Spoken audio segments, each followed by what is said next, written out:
Let's continue with our discussion of The Corporation in the 21st Century by Sir John Kay. Today is the second part of the interpretation. In the previous section, we talked about how the unfair situation of the rich become capitalists, and capitalists control enterprises was a feature of the 19th century, not suited for modern business. But conflict hasn't disappeared entirely. Modern business has its own contradictions, though far less severe than old-class struggles. One of the key themes throughout Sir John Kay's book is, should companies serve stakeholders or shareholders? Stakeholders include not only shareholders but also employees, customers, partners, and anyone affected by the company. Shareholders, by contrast, are merely providers of capital. Fortunately, in most cases, their interests align. For example, when a company develops a new product and the market welcomes it, profits increase naturally, and shareholders, employees, suppliers, and consumers all benefit. This is the beauty of market mechanisms. They are fundamentally cooperative. But sometimes interests diverge. Take the case of a life-saving new drug. Should its price be set high so the company can quickly recover costs and earn profits, or low so more patients can afford it? Should shareholders be prioritized, or should all stakeholders be considered? Should the goal be profit or shared value? Small businesses rarely face this dilemma. The vegetable market near your home or the coffee shop near your office. Those owners aim to make money, but deal directly with customers, so they understand the value of harmony in business. For them, service and profit rarely conflict. But in large companies, the scale of interests far outweighs personal sentiment. All big corporations claim to put users first, but under pressure from Wall Street to raise stock prices, shareholder first is often the reality. At first glance, shareholder primacy may not seem wrong. Meeting consumer needs or improving employee benefits can both be seen as tools to maximize profit. After all, isn't it a businessman's job to pursue profit? But it's not that simple. Even profit-seeking has short-term and long-term dimensions. Consider a major electric vehicle company. To gain market share, it cuts prices and pressures suppliers to lower costs and delay payments for months after delivery. Due to the volume of orders, suppliers have no choice but to accept. The car company appears to win, and consumers get cheaper vehicles. But don't suppliers also need to grow? With razor-thin margins, suppliers can't invest in R&D and are left producing only the most basic parts. So how can the auto industry upgrade? Or must it rely on foreign suppliers to do so? Taking care of all stakeholders and building a healthy ecosystem is the smarter way. Yet few business leaders truly understand this.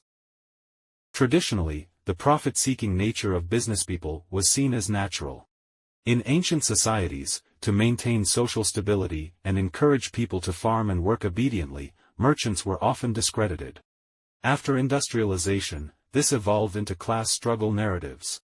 Even today, many, including some businesspeople, still hold this view. But business has changed. Let's look at the history of pharmaceutical companies. In the early days of an immature market, anything could be sold as medicine.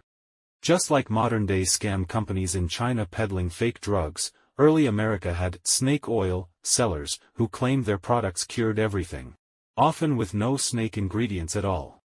Starting in 1906, the U.S. government began regulating food and drugs, requiring scientific validation before medicines could be sold. The pharmaceutical industry became standardized and made great contributions to society. In 1928, British scientist Alexander Fleming discovered the antibacterial effects of penicillin. British capital wasn't interested, so he went to the U.S. for help. George Merck decided to invest in its development, and Merck and Company eventually mass-produced it. Penicillin became one of the most life-saving drugs in history. In 1944, Merck also introduced streptomycin, the first drug that could truly cure tuberculosis. Merck allowed others to produce both drugs freely through open licensing. In 1950, George W. Merck, the founder's son, said in a speech at the University of Virginia Medical School, "We try never to forget that medicine is for the people. It is not for the profits. The profits follow, and if we have remembered that, they have never failed to appear." The better we have remembered it, the larger they have been. Isn't this proof that social responsibility and shareholder returns can be fully aligned? For instance, Merck scientists discovered that a veterinary drug they developed could treat river blindness in humans, a parasitic disease affecting many in Africa. When no government or charity offered funding, Merck developed the drug for human use on its own and provided it free of charge to African patients. Merck wasn't alone in doing this. This is a proven path to long-term success.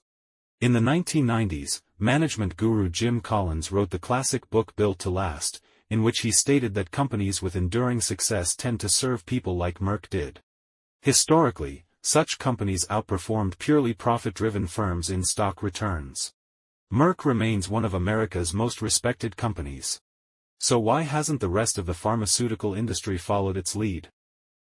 Sir John Kay argues that the core problem lies with Wall Street. Today's Wall Street sends excessively strong feedback. Short-term stock price pressure is immense. CEOs will do anything to boost performance. For example, Daraprim, a drug for treating toxoplasmosis, was developed in 1953 and had long been inexpensive.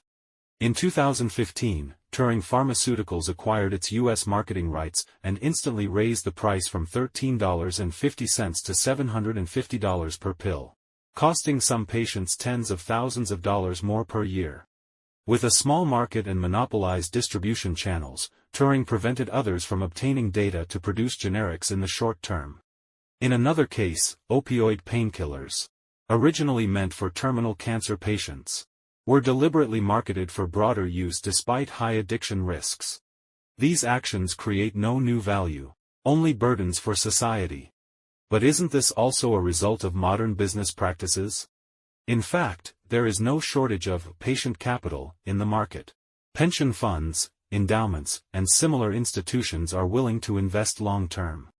But CEOs are obsessed with showing short-term gains to Wall Street.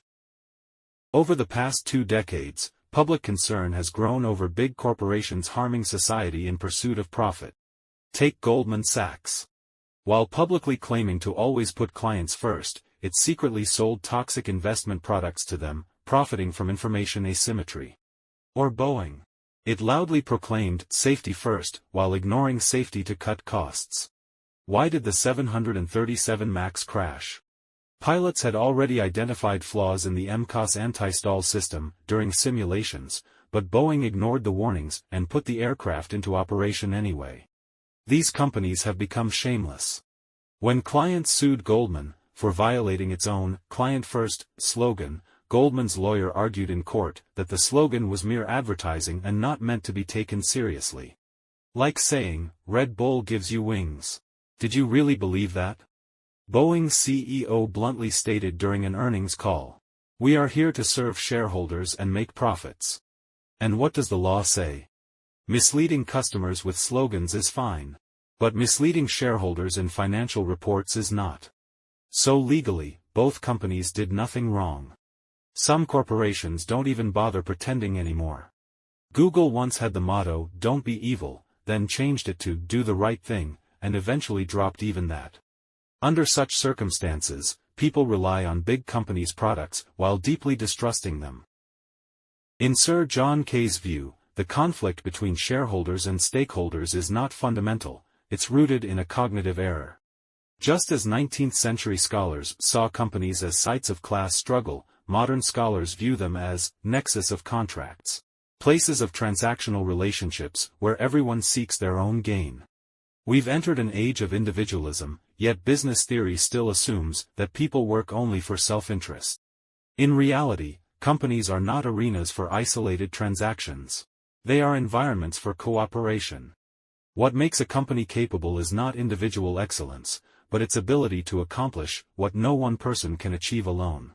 No single person knows how to build an iPhone from scratch, yet Apple and Foxconn together produce millions. A company is where 1 + 1 > 2. Sure, competition exists in human society. But what separates humans from other mammals is our ability for complex cooperation. That's how we achieve mass production, build complex organizations, and form culture and moral systems.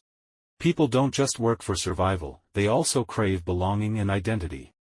Maslow's hierarchy of needs includes physiological, safety, belonging, esteem, and self-actualization.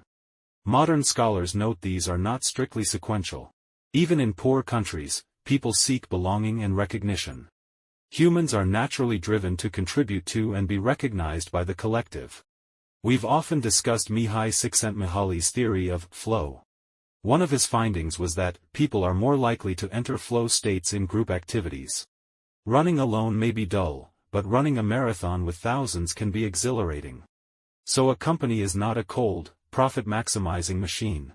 People don't just calculate gains and losses, they need psychological support to do meaningful work. The famous conductor Claudio Abbado once said, he avoided working with American orchestras, because they finish the rehearsal not because the music is finished, but because the time is finished. Managers obsessed with stock prices are taking a short-sighted path. Long-term success belongs to companies that understand cooperation and value social contribution. These principles are simple. But talk alone isn't enough. When CEOs face falling stock prices, their instinct is to prove to Wall Street they can make money, by any means necessary. Long-term thinking may not even cross their minds. You have to be on the ground to understand how hard it is. Large corporations are strange creatures. How can tens of thousands of people come together to create value? The value of Colin Myers' book isn't in moral preaching, but in revealing the secrets of 21st century corporations. Next, we'll start from the history of 20th century companies. That's it for today's content. Thank you for watching, and I'll see you in the next video.